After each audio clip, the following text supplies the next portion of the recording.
The life you knew is crumbling. The future you planned no longer fits. And somewhere deep in your chest, there's a quiet panic. Not because something's wrong, but because everything is unknown. But what if this isn't the moment to fight for control? What if it's the moment to let go and fall into the unknown? You weren't taught how to stand in this space. You were taught to escape it, to fix, to force, to figure it out. But what if clarity doesn't come from answers? What if it comes from stillness? In this video, we explore Eckhart Tolle's teachings on uncertainty, surrender, and transformation, and how to navigate change, not as something to fear, but as something that reveals who you truly are. If you're standing in the ruins of your old life right now, this isn't the end. This is the space before the becoming. Stay, breathe, and listen, because what you're about to discover isn't how to get your old life back. It's how to meet the you who no longer needs it. So if the path ahead is unclear, where do we begin? We start in the place we've been taught to avoid, the space of not knowing. Part 1. Becoming comfortable with not knowing. We spend so much of our lives trying to know. We plan, we predict, we hold on to answers like they're oxygen, because deep down, not knowing feels like a threat. What if I choose wrong? What if I lose everything? What if I don't make it? But what if not knowing isn't the enemy? What if it's the beginning? Most people aren't afraid of uncertainty. They're afraid of what they make it mean. That if they don't have it figured out, they've failed. That if they're not in control, they're unsafe. But Eckhart Tolle offers something rare, a truth most of us never hear growing up. You're allowed to not know. You're allowed to be unsure. In fact, that space, the not knowing, might be the most powerful place you can be. It's like standing alone in a fog-covered forest at dawn. Everything ahead is hidden. The shapes, the path, the future, blurred in gray. And your mind starts to panic. I can't move until I know where I'm going.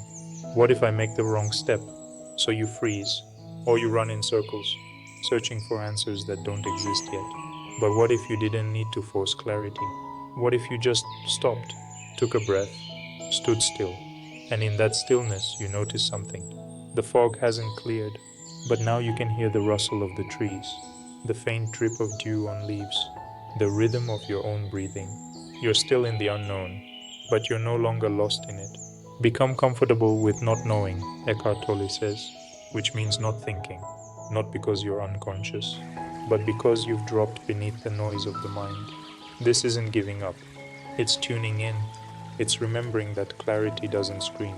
It whispers, and only when you're still enough, quiet enough, does the whisper finally reach you. When the fear rises, pause. Feel your feet on the ground. Notice your breath.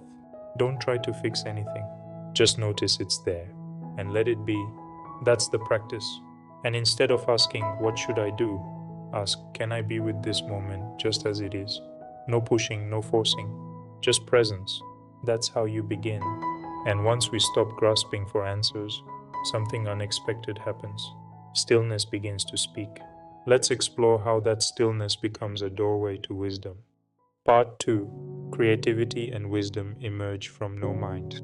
We've been taught to think harder, to analyze, to fix, to find a way out. But some of your clearest moments, the breakthroughs, the insights, the shifts, they didn't come from thinking. They came from stillness. The mind is a brilliant servant, but a terrible master. It rearranges the past. It tries to forecast the future, but it cannot touch the now. There's another space, a quieter space, where something real begins to move. Eckhart calls it no mind. Not emptiness, not unconsciousness, but awareness without noise. Presence, without pressure. The creative use of the mind emerges from the space of no mind. This is where truth lives, not in the noise, but in the stillness beneath it, like a painter before the first stroke, like a dancer before the first move. That moment of silence, that's where creation begins. You don't have to know the full picture. You just have to show up and be willing not to know. Try this. Close your eyes. Feel the space inside your body. Listen not to your thoughts, but to what's underneath them. Breathe and wait. If nothing comes, that's okay. The stillness is enough. From that stillness, insight will rise. naturally, gently, unexpectedly. That's what no mind is. Not a place you go, a space you uncover, and when it reveals itself, you don't solve life. You see it, and you move through it. With grace, that's where we meet the real turning point: surrender. Part 3. Surrender isn't giving up. There's a word most people misunderstand: surrender. For many, it sounds like losing, like giving up, like becoming passive in the face of life's chaos. But Eckhart Tolle shows us something else: that surrender is not weakness, it's the beginning of true power. Surrender doesn't mean you stop caring, it means you stop arguing with reality. It's the moment you stop swimming upstream, stop thrashing, stop forcing, and instead float. Not because you've given up, but because you've stopped fighting what already is. Whatever you resist persists, Eckhart says. Whatever you accept transforms. You've felt it before, haven't you? That moment when you let go, just a little, and suddenly something softens. The tension fades, the mind quiets, the grip begins to loosen. That's not the world changing. That's you, letting go of how it should be. Surrender is choosing presence over control. It's saying, I don't know how this ends, but I know how I'll meet it. I'll meet it with awareness, with breath, with trust. Try it now. Take a breath, feel the tight place in your body, and say to yourself softly, this is what's here. I don't need to fight it. Not knowing what happens next is okay. The more you demand certainty, the more life slips through your fingers.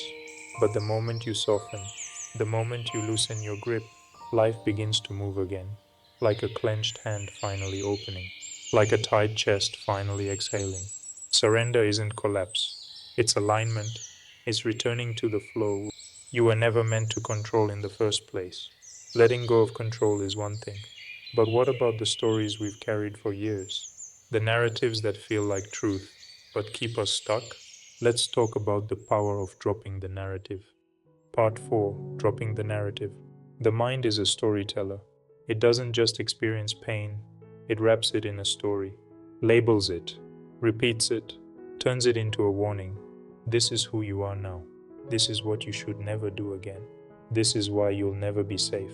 But what if the real suffering doesn't come from what happened, but from the story you told yourself about it afterward?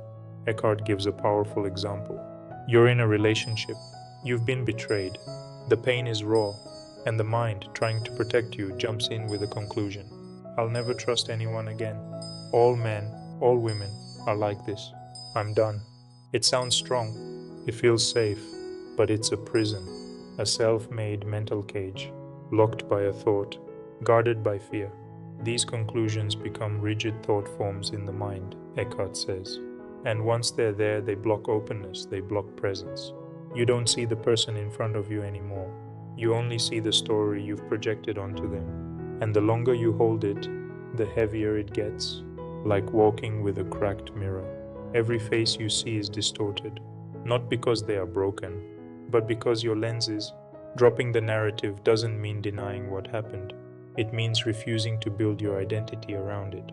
It means saying, I see the pain, I feel what it brought up, but I will not build my future from this wound.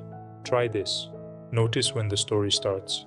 Notice the words in your head, the judgment, the label, the loop, and instead of following it, breathe. Whisper to yourself, I am here now. This story doesn't define me. Because pain, when turned into identity, becomes suffering. But pain, when met with presence, becomes freedom. And when the stories fall away, what's left? Silence, space, not as emptiness, but as an invitation. Let's step into that space of possibility. Part 5. The space of possibility. When something falls apart, a job ends, a relationship shifts, a plan dissolves, the mind rushes in to fill the silence. It wants answers, solutions, control. Anything is better than not knowing, right? But pause. What if that space you're trying to fill isn't empty at all? What if it's sacred? What if it's the exact space where your next becoming is waiting to be born? Some changes look negative on the surface, Eckhart says, but space is being created for something new to emerge. We've been taught that uncertainty means something's gone wrong. But what if uncertainty isn't a problem to fix? It's a doorway to walk through. Imagine entering a vast, quiet room. No furniture, no distractions, just space. At first, it feels uncomfortable, lonely, unknown. But stay a little longer, and you begin to hear what's always been there. The pulse of possibility, the whisper of something new. You don't have to fill the room. You just have to breathe in it. Let this space be blank. Let the silence hold you. Because the unknown isn't empty, it's alive. It's the soil before the seed, the silence before the note, the blank page before the story. And the question is, can you sit in it just a little longer? Can you stay soft, stay present, stay open? Because the space you're trying to escape might just be the space where you unfold. But as we open to what's new, something old still clings. The version of us we thought we had to be. Let's look at what happens when identity meets change. Part 6: Identity and Ego During Change. The greatest fear in uncertainty isn't about the future, it's about who you'll be without what you've known.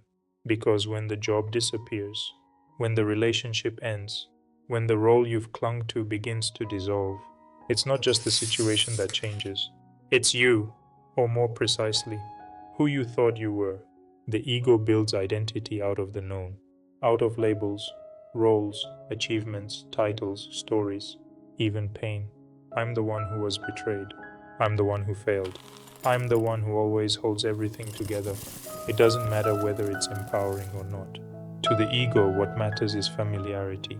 So when change comes, when the structure falls away, the ego panics because its entire sense of self was built on what no longer exists. Eckhart says, "You are not your thoughts, not your emotions, not your story. You are the awareness behind it." And that's the shift. The fear isn't coming from the real you. It's coming from the constructed you, the mental image trying to survive its own unraveling. It's like mistaking the clothes you wear for the body underneath, then panicking when the clothes are taken away, forgetting that you are still here. Try this. Ask yourself, when I remove the title, the story, the label, what remains?